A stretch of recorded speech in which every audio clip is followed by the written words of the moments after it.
Bonjour tout le monde. Alors, c'est avec un grand plaisir que je me retrouve devant vous pour présenter cet exposé. Alors, le plaisir est double parce que je connais pas mal d'étudiants, de mes étudiants de la salle. Et voilà, comme l'a bien dit M. Ayata, ça va porter sur l'efficacité énergétique de l'enveloppe du bâtiment. Alors, dans cette demi-heure, alors je sais que tout le monde a faim, on va faire un petit peu vite. On va parler un petit peu des fondements de l'efficacité énergétique, on va parler du développement durable et le lien entre le développement durable et l'efficacité énergétique.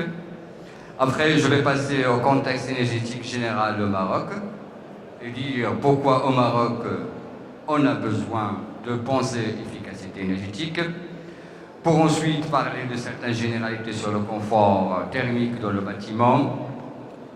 Je vais citer rapidement les différents éléments de l'enveloppe du bâtiment, le rôle de la ventilation, la stratégie énergétique en Europe, avant de parler du projet de la réglementation thermique marocaine dans le bâtiment. Le 7e point, c'est un oubli, ce n'est plus un projet, on va y revenir vers la fin. Maintenant, le règlement, elle est bel et bien sorti dans le bulletin officiel. Ce sera la dernière partie.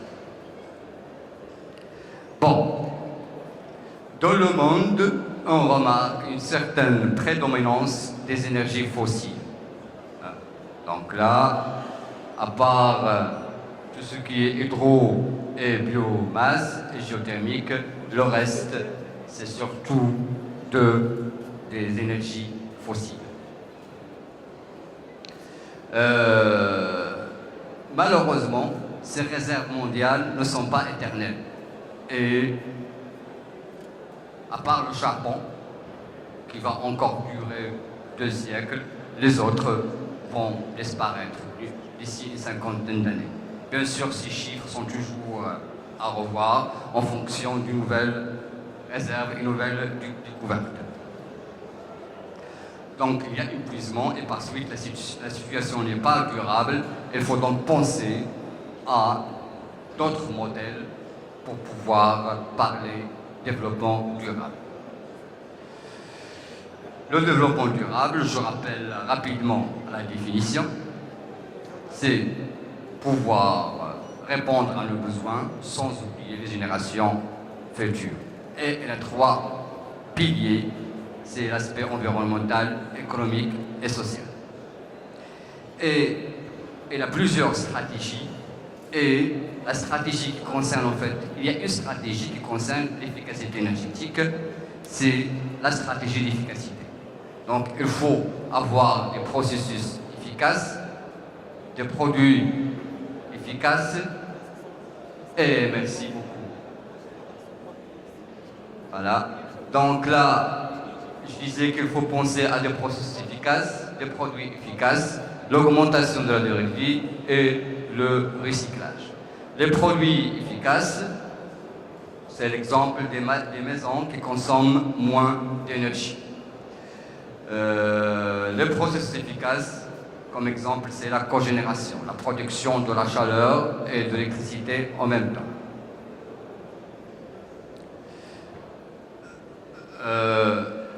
La construction et le bâtiment sont particulièrement concernés par tout ce qui est consommation énergétique. Dans un bâtiment, on consomme l'énergie depuis le début, depuis le chantier, jusqu'à la démolition. Et bien sûr, lorsqu'on dit consommation des énergies fossiles, malheureusement, il y a toujours génération des gaz à effet de serre, dont le plus fameux, c'est le dioxyde de carbone. L'énergie, alors maintenant je vais parler avant cette énergie, on en a besoin. Elle a beaucoup de problèmes, ça génère beaucoup de problèmes, on n'en a pas assez, mais on en a besoin, et le besoin de l'énergie se manifeste surtout pour monsieur tout le monde dans l'énergie utile. Et dans le bâtiment, là je vais me concentrer plus sur le bâtiment, on a besoin dans un bâtiment de l'eau chaude, on a besoin des appareils spécifiques, on a besoin de s'éclairer, on a besoin de se refroidir, on a besoin de cuire nos repas, on a besoin de se chauffer. Donc là, c'est les principaux besoins énergétiques dans un bâtiment et qu'on voudrait un petit peu rationaliser. Et comme l'a bien dit le professeur Ayata, lorsqu'on parle d'efficacité énergétique, c'est économiser l'énergie tout en gardant un confort donné. La meilleure façon pour économiser l'éclairage ici, c'est de l'arrêter. Mais on ne peut pas le faire, on n'aura pas un confort visuel. Donc, on ne fait pas de l'économie d'énergie, on fait de l'efficacité énergétique. L'énergie, ça c'est l'énergie utile. Comment cette énergie nous parvient chez nous? C'est ce qu'on appelle en fait l'énergie finale. Et on est conscient à l'énergie finale parce qu'en fait c'est ce qu'on paie. On paie l'électricité,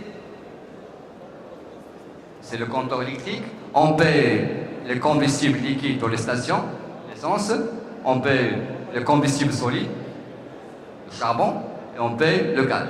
Ça c'est le contexte, c'est un petit peu lié au contexte marocain. Ça c'est l'énergie finale. Donc l'énergie utile, c'est ce que j'utilise. L'énergie finale, c'est ce que j'achète. Entre les deux, il y a un rendement qui est principalement lié au rendement des équipements. Et il y a une troisième sorte d'énergie, c'est l'énergie primaire. C'est l'énergie qui nous est donnée par la nature.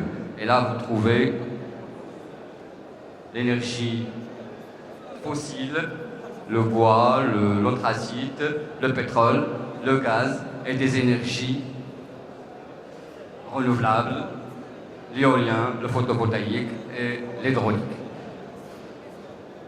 Et pour passer d'une énergie à une autre, il y a toujours une perte, des pertes, des énergies perdues au cours du chemin. Voilà. Donc là, comme je viens de le citer, donc c'est réduire la définition de l'efficacité énergétique, c'est réduire nos consommations, mais en gardant le confort. Alors le confort, comme je vais le citer par la suite, ça concerne plusieurs aspects, et notamment le chauffage et la climatisation. Mais avant d'en arriver là, il est très important de signaler que l'efficacité énergétique est l'affaire de plusieurs intervenants. Alors on va le voir ici. Donc lorsqu'on parle d'efficacité énergétique, on doit en parler dès la conception. Tout le monde sait que l'orientation, ça joue un rôle très important pour le chauffage. Une façade orientée sud, ça permet de capter l'ensoleillement. Ça peut être une bonne chose en hiver, mais ça peut être moindre en été. Donc là, c'est côté conception, côté architectural.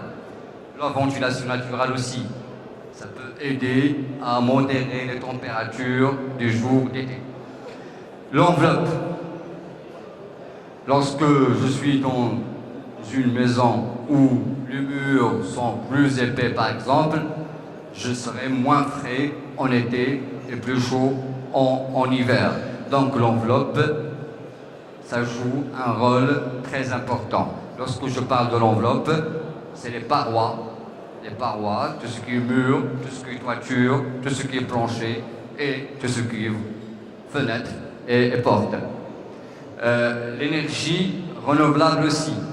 Si je produis l'eau chaude par des panneaux solaires, ça va m'économiser de l'énergie en gardant le même confort.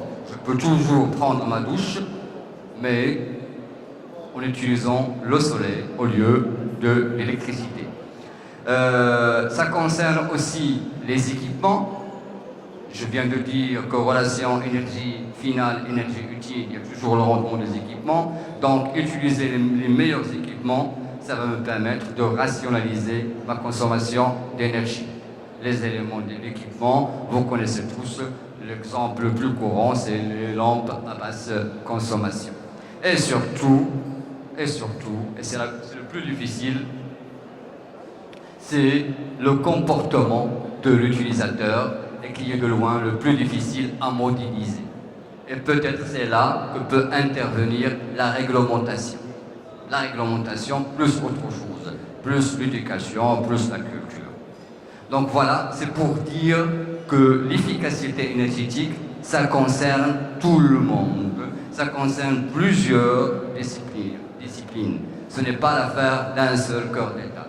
Ça va de l'architecte, génie civil, l'énergéticien, celui qui s'occupe des énergies renouvelables, la psychologie aussi de la personne qui va utiliser tout ça.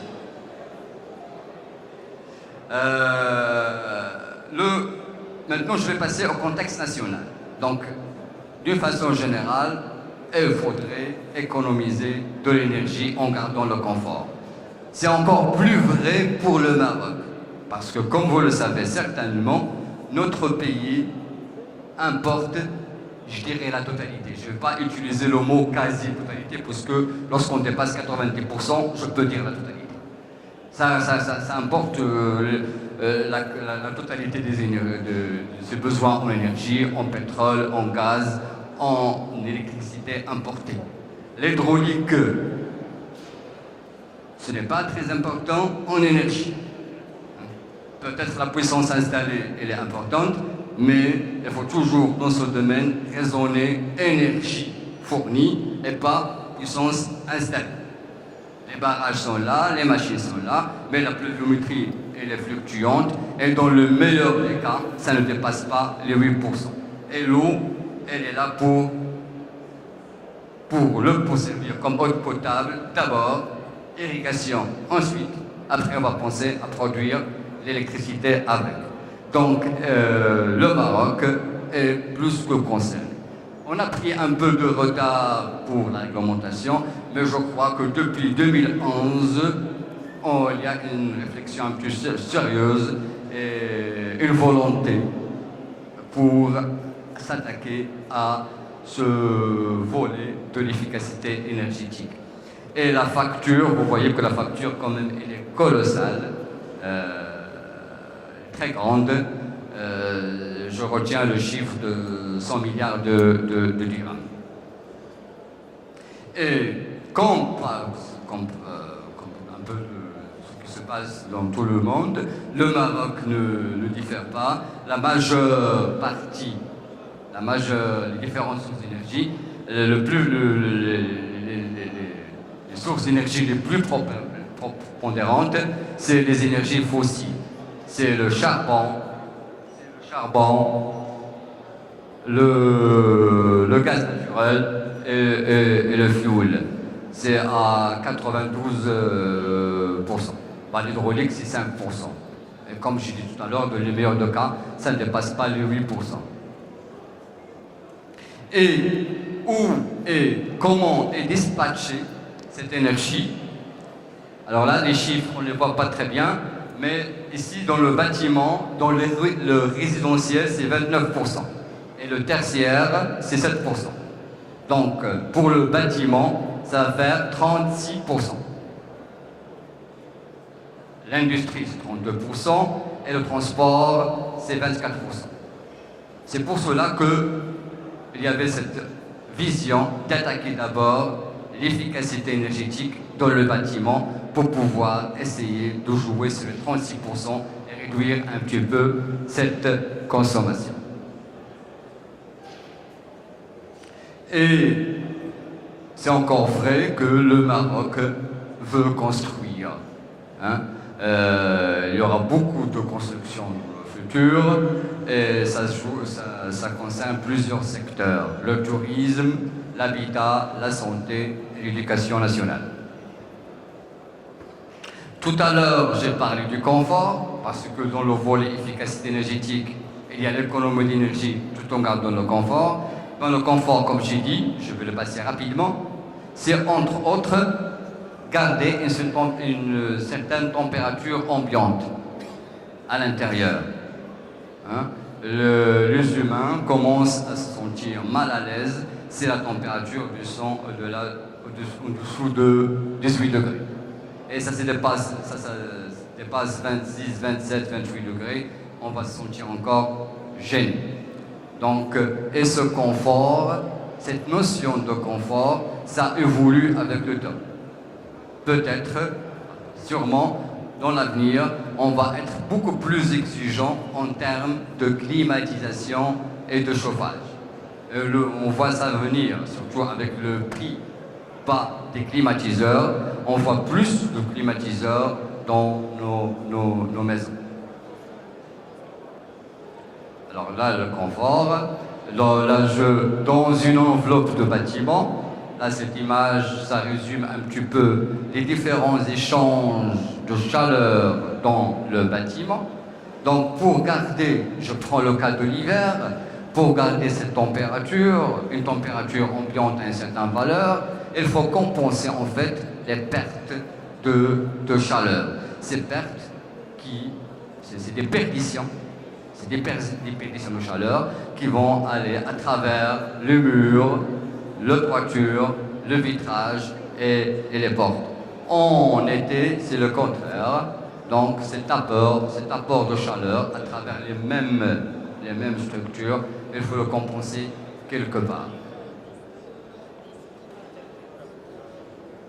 Donc là, je rappelle rapidement les différents transferts de chaleur par conduction, par convection et par rayonnement.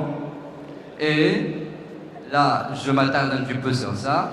Il faut donc ramener je prends le cas de l'hiver, il faut ramener de l'énergie sous forme de chaleur pour un petit peu combler les déperditions. Et il faut que ces déperditions soient minimisées. D'où penser à une enveloppe adéquate. Une enveloppe qui va essayer de minimiser ces déperditions. Et si maintenant je vais rappeler les équations qui régissent les déperditions en hiver et les apports en été à travers les parois, on trouve que c'est le produit de trois grandeurs. Le facteur U, la surface et la différence de température. Déjà, dans la différence de température, je ne peux pas grand-chose. C'est la température intérieure, moins la température extérieure. La température extérieure est dictée par le site.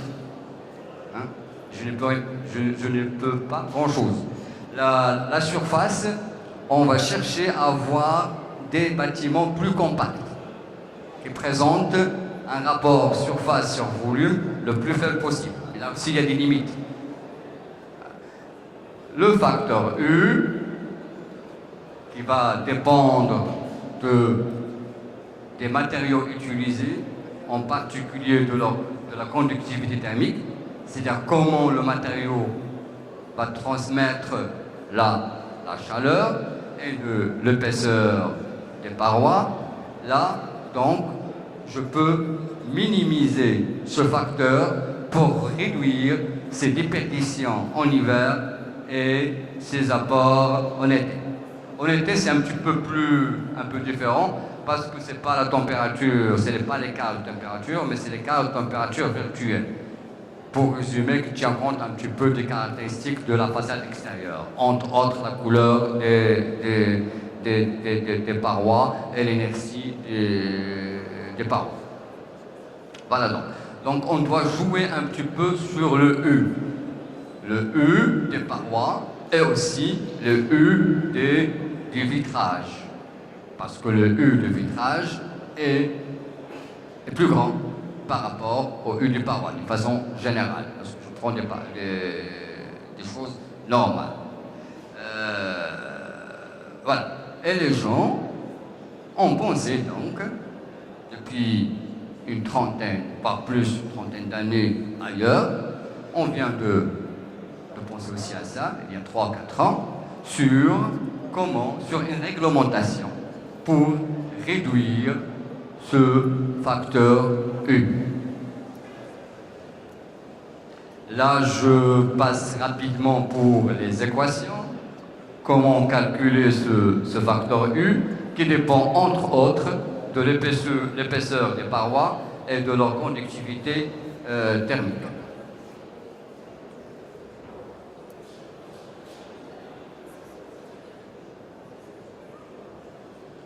Donc, comment améliorer l'efficacité énergétique des parois optiques, des parois opaques, pardon, c'est-à-dire l'enveloppe, une partie de l'enveloppe des bâtiments, donc réduire la surface, c'est-à-dire un bâtiment plus compact, avoir des matériaux ayant un lambda très faible, un lambda de 2 chiffres après la virgule, 0,04, 0,03, hein, une inertie adaptée, une orientation adéquate et des couleurs des parois intéressantes. Là, ce sont les mesures qu'on pourrait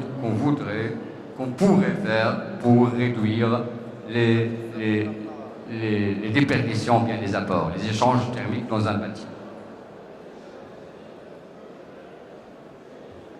Voilà. Là, c'est la chose, c'est une autre façon, une autre formule pour un petit peu calculer l'ensoleillement à travers les vitrages, parce que la chaleur, elle est entre guillemets intelligente. Elle va toujours choisir le chemin le plus court pour s'échapper, bien pour rentrer, et les vitrages, avec d'autres éléments comme les ponts thermiques, sont plus prisés par la chaleur pour sortir. Voilà.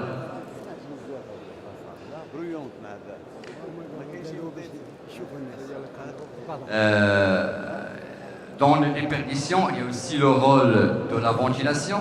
Et là, on est dans un petit paradoxe. On a besoin de l'air pour bien respirer, pour être à l'aise, pour que le taux de CO2 ne soit pas très important. Sinon, on ne va pas sentir ce confort. Mais malheureusement, lorsqu'on apporte de l'air frais, il y a avec une déperdition de la chaleur, bien un apport de la chaleur en été. Donc, au-delà d'une certaine valeur de CO2, on commence à se sentir mal à l'aise. Là, comme j'ai dit, c'est un petit peu, il faut réaliser un certain, c'est comme un petit paradoxe. La même chose pour le vitrage. Lorsque j'ai une maison qui est sans vitre, tout d'abord, c'est pas très confortable, le confort visuel n'est pas là, et en plus, je suis obligé d'utiliser l'éclairage artificiel. Donc en faisant plus de fenêtres, peut-être je vais économiser en éclairage, bien sûr les caches pendant le jour, mais qu'est-ce que je perds? J'ai les déperditions qui vont être plus importantes, puisque le vitrage d'une manière générale, ça laisse passer la chaleur mieux que les parois. Et là c'est la courbe classique qui montre un petit peu le confort, qui dépend en fait de la température et du taux de degrés hygrométriques. Et on doit se positionner en fait dans cette zone pour dire qu'on assure un certain confort. Donc tout ça, c'est-à-dire on doit assurer le confort, on doit économiser de l'énergie. Donc on doit penser à une réglementation. On ne va pas compter seulement sur la bonne foi de l'homme. On doit instaurer des réglementations pour ça. Alors, je vais parler de ce qui se passe en Europe, tout d'abord, avant de voir ce qui se passe au Maroc. Bon, en Europe, c'est l'objectif 3 fois 20. Donc, on fait passer la part des énergies renouvelables à 20% en termes de production énergétique. On réduit le CO2, ça c'est la stratégie, de 20%, et on fait accroître l'efficacité énergétique de 20%, tout ça en l'an 2020. Au Maroc, qu'est-ce qu'on vise? On vise une économie d'énergie de 12 à 15% et une contribution des énergies renouvelables à hauteur de 15 à 20%. Et bien sûr, le bâtiment est concerné. Puisque, comme j'ai dit tout à l'heure, le bâtiment, c'est quand même 36% de la consommation énergétique. Et pour arriver à ce but, il y a plusieurs lois. Je vais citer les plus importantes. C'est la loi cadre sur les énergies renouvelables. Ce sont des lois qui existent sur le net, 1309. et la loi cadre sur l'efficacité énergétique, la 4709. Dans le contexte qu'on voit ici, je vais juste rappeler que l'audit énergétique est obligatoire à partir d'un seuil de consommation. Donc, si cette loi est mise à l'œuvre, on l'espère, normalement, lorsque mon bâtiment, mon hôtel, mon hôpital, mon administration dépasse un certain seuil de consommation, je dois auditer ce bâtiment pour dire quelles sont les mesures à faire pour abaisser cette consommation. Et aussi, il y a le règlement thermique de construction au Maroc. Ça fait quand même 3 ou 4 ans que je donne ce cours, que ce soit à l'école ou bien ailleurs, et j'étais toujours gêné de dire qu'il y a un projet de réglementation qui va voir le jour. À chaque fois, je répétais, elle va voir le jour dans 6 mois, dans une année. Maintenant, je le dis, je suis un petit peu plus à l'aise, puisque, en fait, le règlement thermique de construction au Maroc est sorti dans le bulletin officiel. Avant, ça s'appelait la RTBM, la réglementation thermique des bâtiments au Maroc. Bref, le nom ne compte pas, mais on a repris un petit peu la même réglementation et c'est sorti dans le bulletin officiel. Voilà, c'est le règlement thermique de construction au Maroc. C'est un document qui est fait dans les 52 pages. Et voilà, vous avez j'ai pris un morceau du bulletin officiel où apparu voilà. Donc, on a instauré, on a dit qu'il faudrait appliquer ce règlement dans une année.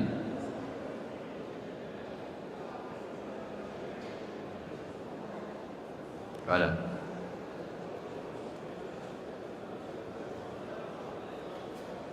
Voilà, sont chargés chacun de l'exécution du présent décret qui entre en vigueur un an après la publication. La publication, c'est le 15 octobre donc, 2014. Donc, dans une année, normalement, ça doit être applicable.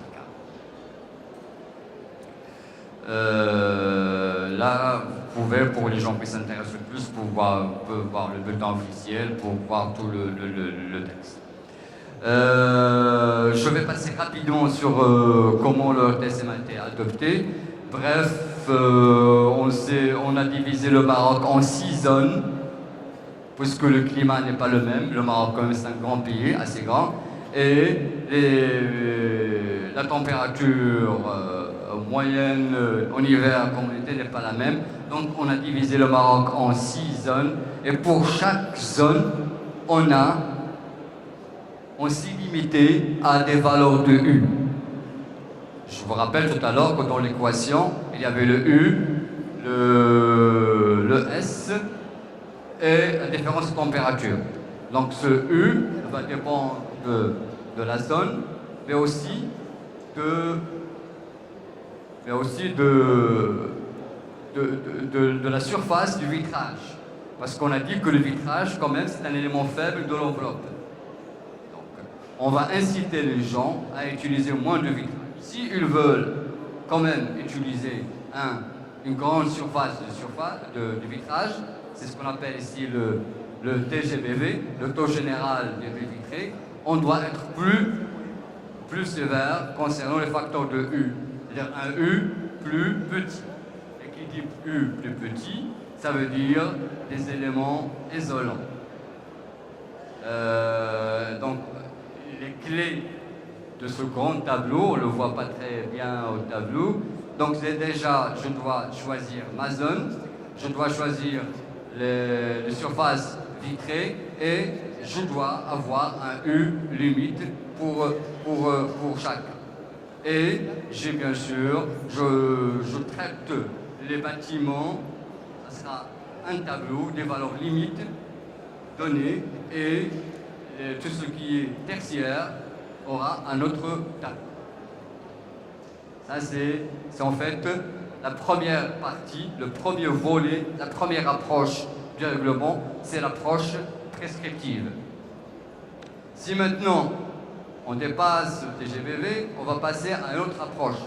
On va essayer d'évaluer les consommations, les ramener au mètre carré et dire qu'on ne doit pas dépasser certaines valeurs. Je prends un exemple. Je suis à Fès, la zone 5, donc, et je veux construire un hôtel, Fès. Je ne dois pas dépasser 60 kWh par mètre carré et par an. Et là, c'est pour la zone, pour ce qui est résidentiel. Donc là, c'était l'approche prescriptive. De point de vue évaluation, c'est la plus simple, puisqu'en fait, ça va revenir à calculer un U, qui est un calcul plus ou moins simple, si on connaît bien les caractéristiques des matériaux de construction.